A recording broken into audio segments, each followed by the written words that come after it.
Welcome to Brain Roots IS. Today we will study soil pollution. तो soil pollution का सबसे पहला और मैं कहूंगा सबसे भयानक असर कहां पड़ता है? सीधे हमारी फूड सिक्योरिटी पर। जब मिट्टी की फिजिकल और केमिकल प्रॉपर्टीज बदल जाती हैं तो ये सीधे सीधे हमारी एग्रीकल्चरल प्रोडक्टिविटी को खतरे में डाल देती है। और देखिए, ये सिर्फ एक इकोलॉजिकल क्राइसिस नहीं है, ये एक बहुत गहरा इकोनॉमिक क्राइसिस है, खास करके इंडिया जैसी कंट्री के लिए, जहां एग्रीकल्चर आप जानते हैं हमारी इकोनॉमी की बैकबोन है। इसको थोड़ा डीपली समझते हैं। देखिए, मिट्टी के अंदर ना एक जादुई प्रोसेस चलता है जिसे हम कहते हैं नाइट्रोजन फिक्सेशन। कुछ खास तरह के बैक्टीरिया होते हैं जैसे राइजोबियम, और ये एक तरह से नेचर की अपनी फर्टिलाइजर फैक्ट्री है। ये हवा से नाइट्रोजन लेते हैं और उसे प्लांट्स के लिए खाना बना देते हैं। सिंपल। लेकिन प्रॉब्लम कहां आती है? जब पॉल्यूटेंट्स जैसे हेवी मेटल्स या पेस्टिसाइड्स मिट्टी में जाते हैं तो ये इस पूरी माइक्रोबियल पॉपुलेशन को, इस पूरी फैक्ट्री को तबाह कर देते हैं और बस ये जो नेचुरल न्यूट्रिएंट साइकिल है टूट जाता है। तो अब आपके सामने दो तस्वीरें हैं। एक तरफ है हेल्दी सॉइल, एक जिंदा इकोसिस्टम जिसमें लाखों करोड़ों माइक्रोब्स हैं जो अपना काम कर रहे हैं, नेचुरल नाइट्रोजन फिक्सेशन कर रहे हैं।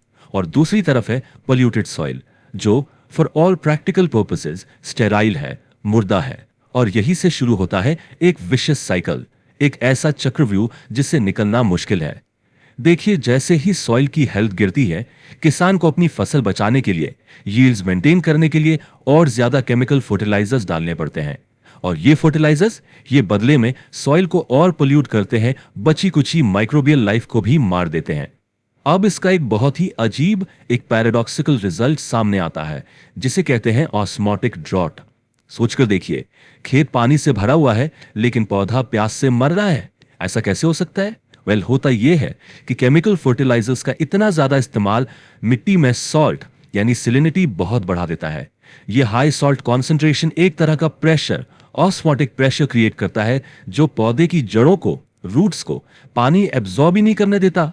क्लासिक केस है ये, पानी के बीच में प्यासा मरना। सॉइल सिर्फ पत्थर और मिट्टी के कण नहीं है, उसे जो चीज बांध कर रखती है, उसको एक स्ट्रक्चर देती है, वो है ह्यूमस। आप इसे मिट्टी का बायोलॉजिकल ग्लू समझ सकते हैं, एक नेचुरल गोंद। ये बनता कैसे है? जब प्लांट्स और एनिमल्स डीकंपोज होते हैं तो उनका ऑर्गेनिक मैटर ह्यूमस बन जाता है। लेकिन पोल्यूटेंट्स, खास करके जो इंडस्ट्रियल केमिकल्स हैं, वो इस ग्लू को ही तोड़ देते हैं, उसे डिस्ट्रॉय कर देते हैं। तो सोचिए क्या होगा जब मिट्टी का ये ग्लू ही खत्म हो जाए, जब मिट्टी को बांध कर रखने वाली चीज ही ना बचे। फिर क्या होगा? जैसे ही ये ग्लू खत्म होता है, एक पूरा चेन रिएक्शन शुरू हो जाता है। पहला, मिट्टी बिखर जाती है, हवा और पानी उसे आसानी से बहा ले जाते हैं। इसे कहते हैं सॉइल इरोशन। हमारी सबसे उपजाऊ, सबसे फर्टाइल टॉप सॉइल बेकार हो जाती है। फिर ये बहती हुई मिट्टी जाकर हमारी नदियों में, हमारे डैम्स में, रिजर्वॉयर्स में जमा हो जाती है। इस प्रोसेस को कहते हैं सिल्टेशन। इससे होता क्या है? डैम्स की पानी स्टोर करने की कैपेसिटी कम हो जाती है और फ्लड का रिस्क बढ़ जाता है।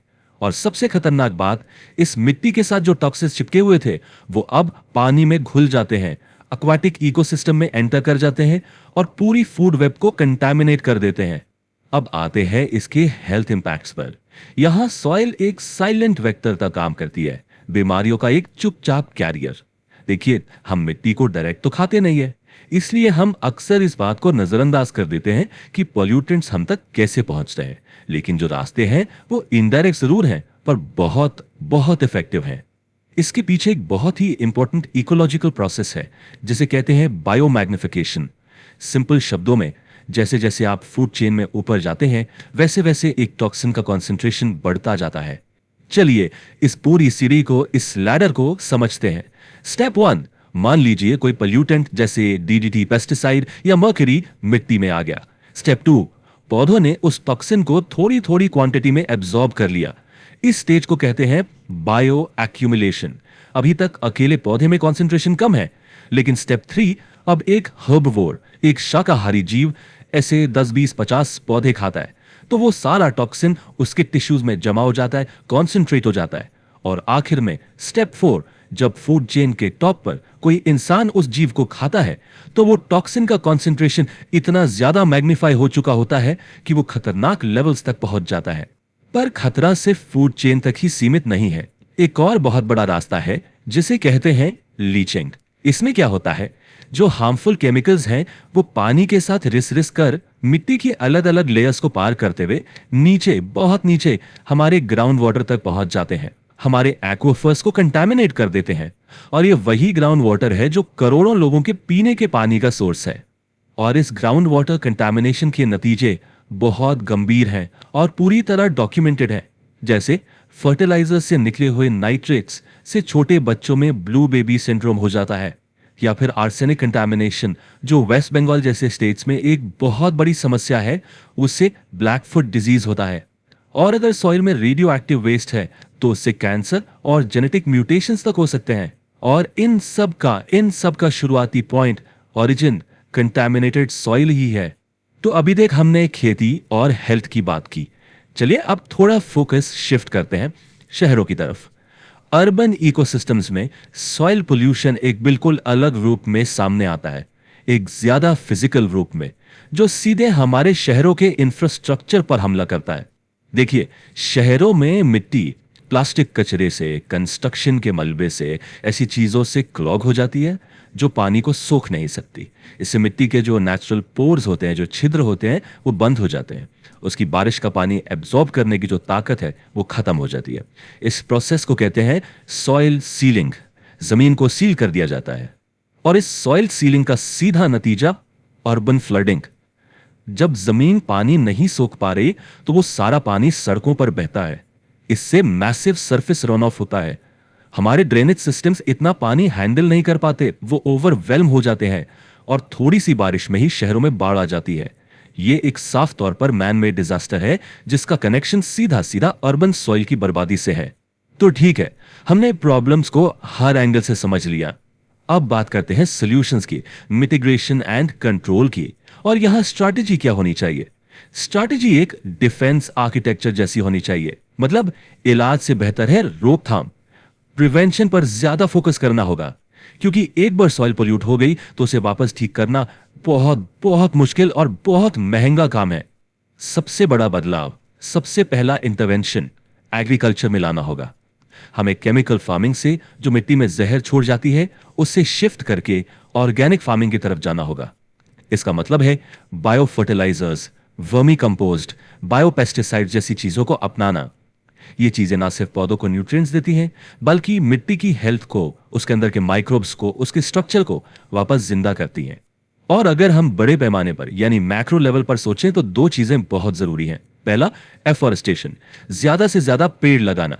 पेड़ों की जड़ें मिट्टी को पकड़ कर रखती हैं।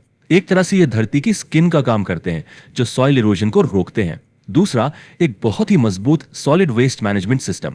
हमारा गोल होना चाहिए जीरो वेस्ट टू सॉइल। मतलब कोई भी कचरा, चाहे इंडस्ट्रियल हो या घर का, मिट्टी में डंप ना किया जाए, उसे ट्रीट किया जाए, रिसाइकल किया जाए। तो ये तो हो गई बड़ी बड़ी बातें, लेकिन एक इंडिविजुअल के तौर पर हम क्या कर सकते हैं? यहां पर 4R स्ट्रेटेजी सबसे काम आती है। पहला आर है रिफ्यूज। जो चीज जरूरी नहीं है, जैसे प्लास्टिक बैग्स या डिस्पोजेबल आइटम्स, उन्हें लेने से मना करें। दूसरा आर है रीयूज। पुरानी चीजों को फेंकने के बजाय उन्हें नए तरीकों से इस्तेमाल करें। तीसरा है रिसाइकल। अपने कचरे को अलग अलग करें ताकि उसे रिसाइकल किया जा सके। और चौथा और सबसे इंपॉर्टेंट, रिड्यूस। अपनी जरूरतों को ही कम करें, कम खरीदें ताकि कम कचरा पैदा हो। 500 500 ये नंबर याद रखिए। ये एक बहुत बड़ी चेतावनी है। जानते हैं क्यों? क्योंकि नेचर को, कुदरत को सिर्फ 1 इंच उपजाऊ मिट्टी, 1 इंच टॉप सॉइल बनाने में लगभग 500 साल लग जाते हैं। इसका मतलब क्या हुआ? ह्यूमन लाइफ के हिसाब से ये एक नॉन रिन्यूएबल रिसोर्स है जिसे हम एक जनरेशन में तबाह तो कर सकते हैं, लेकिन अपनी पूरी जिंदगी में दोबारा बना नहीं सकते। इसलिए जो आखिरी और सबसे इंपॉर्टेंट बात है वो ये है कि इतिहास गवाह है कि किसी भी सिविलाइजेशन की उम्र, उसकी लॉन्जेविटी इस बात से तय होती है कि उसकी मिट्टी कितनी हेल्दी है। आप मायंस को देखिए, मेसोपोटामियंस को देखिए। बड़ी बड़ी सभ्यताएं तभी तबाह हुई हैं जब उनकी मिट्टी मर गई। ये हमारे वजूद का, हमारे अस्तित्व का आधार है। If you found this lecture helpful, like, share and subscribe to the channel.